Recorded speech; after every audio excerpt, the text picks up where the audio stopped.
সালাউদ্দিন আহমেদকে যে ইন্ডিয়াতে পাচার করা হয়েছে, এটা বাংলাদেশের সংবিধানের কোন আইনে কি লেখা ছিল? আর সংবিধানের কোন ধারায়, কোন হাইকোর্টের অর্ডারে উনি বাংলাদেশে ফেরত এসেছেন? যে মুহূর্তে রাষ্ট্রকে নতুন করে গড়ে নতুন সরকারের অধীনে একটা নতুন সূর্যোদয়ের অপেক্ষায় আমরা, সেখানে আমরা দেখছি যে আমরা নানা ধরনের তর্কে জড়িয়ে পড়ছি। সংবিধানের আলোকে দেশ চলবে না জন আকাঙ্ক্ষার আলোকে দেশ চলবে, এই বিতর্ক গত 2 বছর ধরেই চলছে। আপনারা দেখেছেন যে আমরা ঐকমত্য কমিশনে যখন বসেছি তখন এগুলো নিয়ে প্রচুর তর্ক বিতর্ক হয়েছে। এই তর্ক বিতর্কের শেষ কোথায়? একদল সংবিধান খুলে পৃষ্ঠা অনুচ্ছেদ উল্লেখ করে করে যুক্তি তর্ক দিচ্ছেন, আরেক দল জন আকাঙ্ক্ষা এবং জনমানুষের প্রত্যাশার বিষয়টিকে আমরা সামনে আনছি। শেষ পর্যন্ত জনগণ আসলে কি দেখছে? জনগণ দেখছে এরা সবাই কিছুদিন আগে ঐক্যবদ্ধ ছিল। জনগণ দেখছে এরা কিছুদিন আগে সকলেই এক সুরে কথা বলেছে। জনগণ দেখছে যে এরা প্রত্যেকে নির্যাতিত, নিপীড়িত, জেলে, কেউ বা আত্মগোপনে, কেউ বা বিদেশে, কেউ বা গুম খুন, নানা রকম পরিস্থিতির মধ্যে ছিল। জনগণ দেখেছে এদের হাতে হাত করা, জনগণ দেখেছে এদের শরীর রক্তাক্ত, জনগণ দেখেছে দেয়ালে দেয়ালে পোস্টার, অমুকের মুক্তি চাই, রক্তের হত্যার জবাব দেবে বাংলাদেশ। জনগণ দেখেছে বৈষম্যের বাংলায় স্বৈরাচারের ঠাঁই নাই। জনগণ দেখেছে আমরা বলেছি মেধা না কোটা, সমস্যাটা আমরা বলেছি মেধা।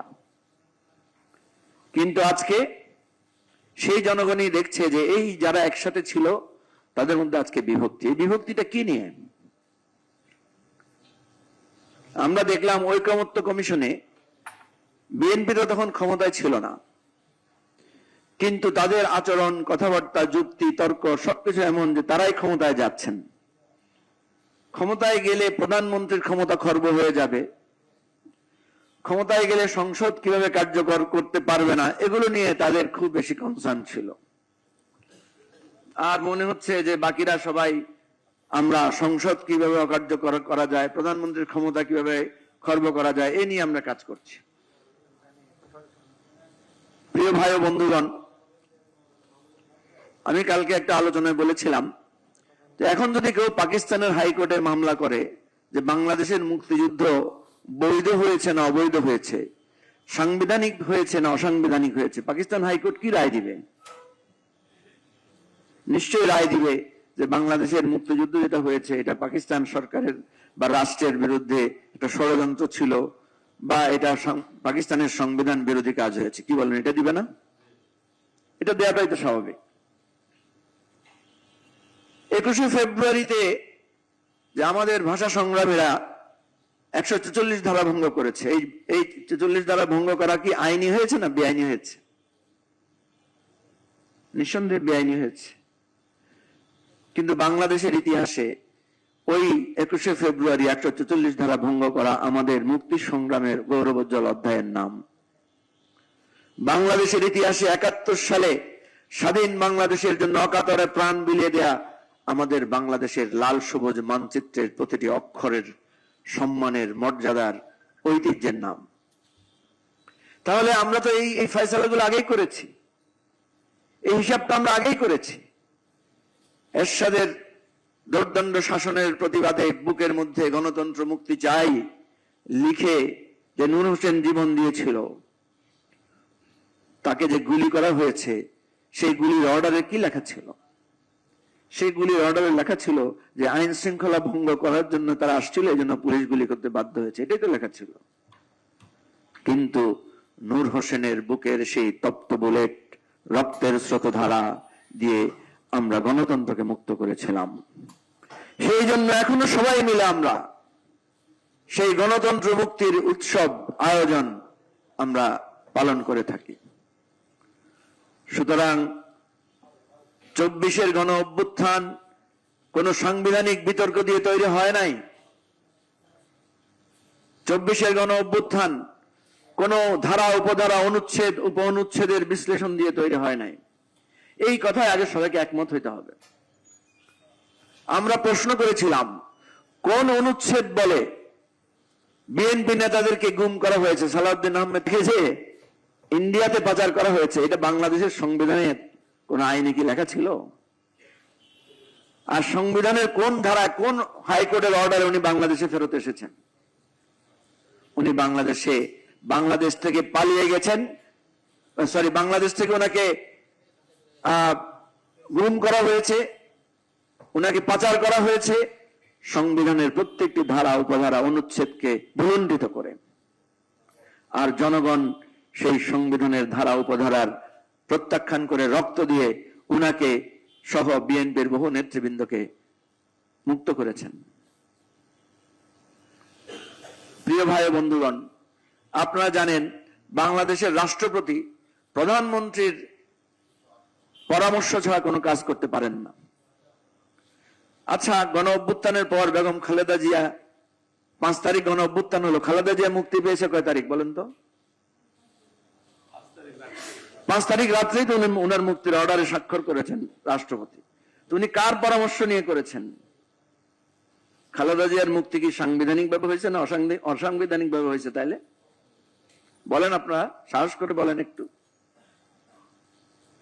রাষ্ট্রপতি যে অর্ডার দিলেন, উনি প্রধানমন্ত্রী ওনাকে পরামর্শ দিলেন কোত্থেকে? প্রধানমন্ত্রী তো নাই। সুতরাং মনে রাখতে হবে যে ইতিহাসকে আইনের মার প্যাচে বিচার করলে ইতিহাসও আমাদেরকে একদিন আইনের মার প্যাচে বিচার করবে। পৃথিবীর তাবৎ ইতিহাস নিয়ম এটাই, সংবিধান যখন অকার্যকর হয়ে পড়ে তখন জনগণের শক্তিতে মুক্তির আশ্বাসে তারা সংগ্রামে ঝাঁপিয়ে পড়ে।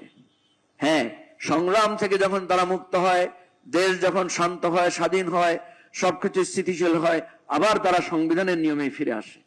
সংবিধান ছাড়া রাষ্ট্র চলতে পারে না। প্রশ্ন হচ্ছে, আমরা কি এখনো সাংবিধানিক সব হিসাব নিকাশ শুদ্ধ করে চলার জায়গায় এসেছে কিনা? যদি চলার জায়গায় আসতাম তাহলে আমাদের এই ঐকমত্য কমিশনের কি দরকার ছিল? সংবিধান পড়ে পড়ে এক একটা পদক্ষেপ নিয়ে নিলেই তো হয়ে যেত। পৃষ্ঠা উল্টায় এটা দেখতাম, তারপর ওই পথে হাঁটতাম। বলেন, ঐকমত্য কমিশন সংবিধানের কোন অনুচ্ছেদে আছে?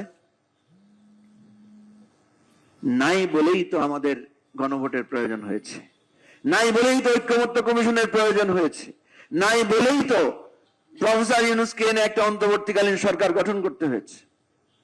সুতরাং এই বিতর্কগুলো আজকে যারা তুলছেন, তারা যে নিজের স্বার্থে তুলছেন, তারা যে ক্ষমতাকে পাকাপোক্ত করার জন্য তুলছেন, সেটা কি আর বুঝতে বাকি আছে? আচ্ছা, ক্ষমতা যদি পাকাপোক্ত করতে পারেন অসুবিধা নাই, কিন্তু ক্ষমতা তো পাকাপোক্ত করতে পারবেন না। ইতিহাসের পাতায় সেটা লেখা আছে।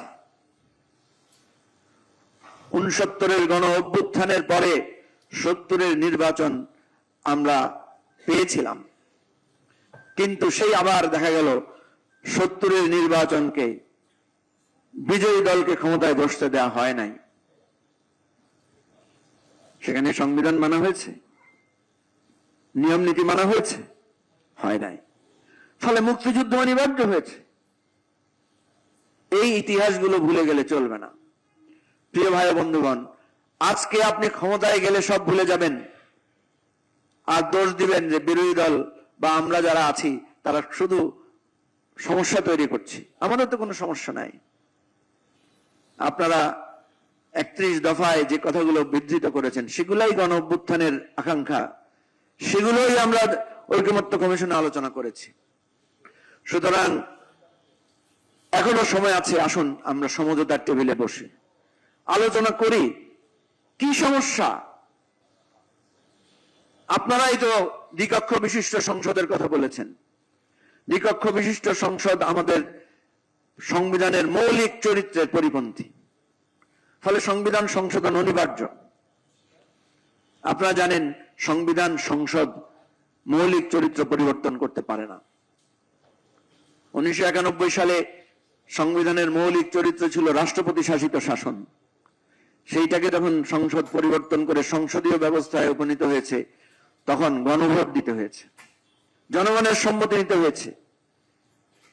এবারও সংবিধানের মৌলিক চরিত্র পরিবর্তনের প্রশ্ন এসেছে বেশ কয়েকটি ইস্যুতে। সেজন্যই তো আমরা গণভোটে গিয়েছি। বিএনপি গণভোটের জন্য সম্মত হয়েছে।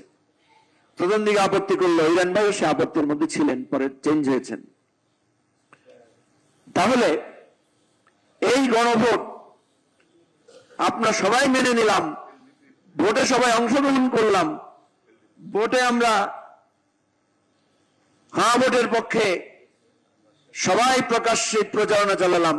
কেউ কেউ ভিতরে ভিতরে না ভোটের প্রচারণা চালিয়েছেন, সেটা আমাদের চোখে ধরা পড়েছে এবং আমাদের কাছে বহু প্রমাণ আছে। তারপরও প্রিয় ভাই বন্ধুগণ, আমরা এখন বলতে চাই, আমাদের আদালত, সংবিধান, সর্বোচ্চ সংবিধান হচ্ছে জনগণ, সর্বোচ্চ আদালত হচ্ছে জনগণের আদালত। আদালতের কাছে আমাদের প্রশ্ন যে এই রক্তদান, এই অভ্যুত্থান, এই লড়াই সংগ্রামের মধ্য দিয়ে আমরা যে বাংলাদেশটা অর্জন করতে চাই, যে জুলাই সনদে আমরা যে স্বাক্ষর করেছি, অঙ্গীকার করেছি, দেশের মানুষকে সাক্ষী রেখে যে ডিসকাশন করে আমরা ঐকমত্য উপনীত হয়েছি, সেটা বাস্তবায়ন আমরা করব। যদি আপনারা না করেন, আমাদের প্রতিবাদ, আমাদের লড়াই সংগ্রাম অব্যাহত থাকবে। এবং যেই 64%, 65%, তারও বেশি জনগণ এই গণভোটের পক্ষে, এই জুলাই সনদের পক্ষে হাতে ভোট দিয়েছেন, আমরা সবাইকে আবার ঐক্যবদ্ধ করব। আমাদের অসমাপ্ত সংগ্রাম, আমাদের যেই রক্ত দেয়া শেষ, যাদের রক্ত দেয়া বাকি আছে তারা আবার রক্ত দেব। কিন্তু বাংলাদেশের যেই লক্ষ্য, সাম্য, মানবিক মর্যাদা, সামাজিক সুবিচার, সেই লক্ষ্যে বাংলাদেশকে কেউ ফিরিয়ে রাখতে পারবে না। লড়াই চলবে, সংগ্রাম অবিরাম, ইনশাআল্লাহ। সবাইকে ধন্যবাদ। আসসালামু আলাইকুম।